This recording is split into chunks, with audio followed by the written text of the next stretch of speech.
Sans tarder, donc on va essayer d'entamer cette dernière session de cette belle journée. Donc on remercie Bedriti et son équipe pour l'invitation. Donc et on donne la parole au professeur Zine Berissoni pour nous parler sur le diagnostic des myocardites, donc l'apport de l'imagerie multimodale. Donc à vous la parole, Zainab. Merci, Monsieur le Président. Mes chers maîtres, mes chers collègues, mes chers amis, je suis vraiment très honorée, très ravie d'être parmi vous.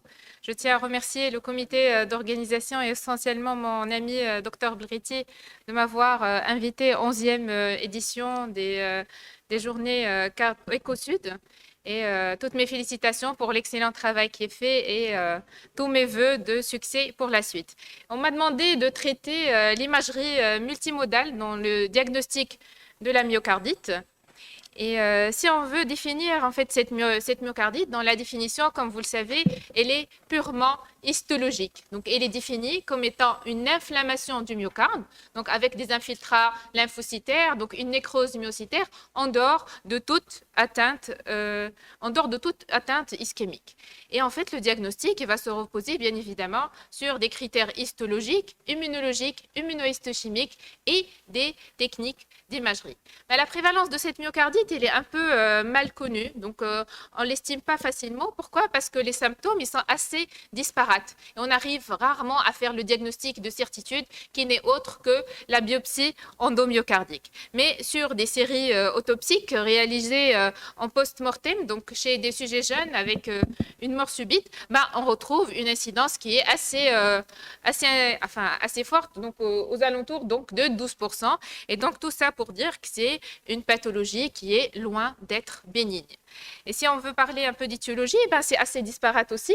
Donc les étiologies, ça peut aller de l'auto-immun, de l'hypersensibilité, de la toxicité, mais les causes les plus fréquentes, en fait, c'est les causes virales avec en fait les virus qu'on connaît. Donc les plus fréquents, c'est les adénovirus, le parvovirus et l'herpès virus. Et avec dernièrement donc la pandémie à SARS-CoV-2 donc qu'on a vu, et on a senti qu'il y avait un changement de tropisme des virus qui était plutôt respiratoire ou gastro-intestinal. Et maintenant, les virus, ils sont devenus un tout petit peu plus cardiotropes et plus vasculotropes. Et on voit qu'il y a quand même une augmentation de ces incidences de myocardite. Et là aussi, une nouvelle entité donc, qui vient d'être individualisée avec l'infection à SARS-CoV-2, qui est la myocardite post-vaccinale et essentiellement donc, après la deuxième dose du vaccin à ARN messager.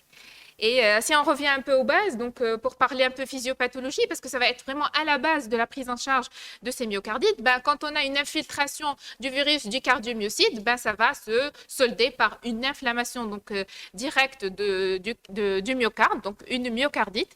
Cette myocardite, elle peut en fait évoluer de façon bénigne, donc, et tout va être résolu, on n'a rien du tout.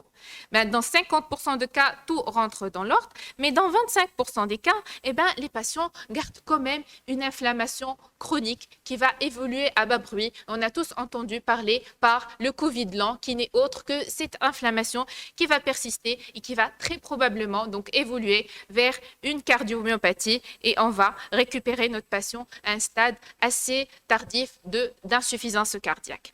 Et après tout ça, après tous ces arguments immunohistologiques et physiopathologiques, on a plusieurs classifications proposées au myocardite. On a une classification de myocardite non compliquée, myocardite bénigne ou bien une myocardite compliquée. Sinon, on peut parler de forme fulminante. Il y a les myocardites aiguës, donc quand la myocardite est à moins de 14 jours, subaiguë, donc quand on est entre 14 et 30, et au-delà de 30 jours, on parle directement de myocardite chronique. Aussi, on peut les classer en fonction de l'étiologie ou bien carrément de l'histologie diagnostiquée à la biopsie endomyocardique, bien sûr. Après, il va falloir faire le diagnostic de cette myocardite. Donc déjà, la première étape étant de suspecter la myocardite. La myocardite elle va être suspectée devant des arguments cliniques que vous connaissez tous, donc douleur thoracique, palpitations, syncope, dyspnée, insuffisance cardiaque. Donc des anomalies électriques, le CG il est rarement normal ou exceptionnellement normal normale dans une myocardite, mais les signes ne sont pas spécifiques, une élévation des biomarqueurs, notamment la troponine, et des anomalies à l'échocardiographie. Donc, devant une douleur thoracique, élévation de la troponine, anomalie à l'échographie, eh ben, la deuxième étape serait absolument, donc bien sûr, d'éliminer une coronaropathie ischémique, une cardiopathie ischémique. Pourquoi? Parce que c'est extrêmement urgent. Eh ben, on fera une coronarographie si le patient est là au risque cardiovasculaire, ou bien un coroscanner, donc si le patient il n'a pas beaucoup de facteurs de risque cardiovasculaire. Arrivé à cette étape, eh ben, il ne faut que confirmer en fait cette suspicion diagnostique, et la confirmation, c'est bien évidemment le gold standard qui n'est autre que la biopsie endomyocardique selon les critères de Dallas. Mais on sait tous que ce n'est pas vraiment notre pratique quotidienne. On fait rarement ou exceptionnellement les biopsies endomyocardiques, et on va se baser sur d'autres techniques d'imagerie pour poser le diagnostic.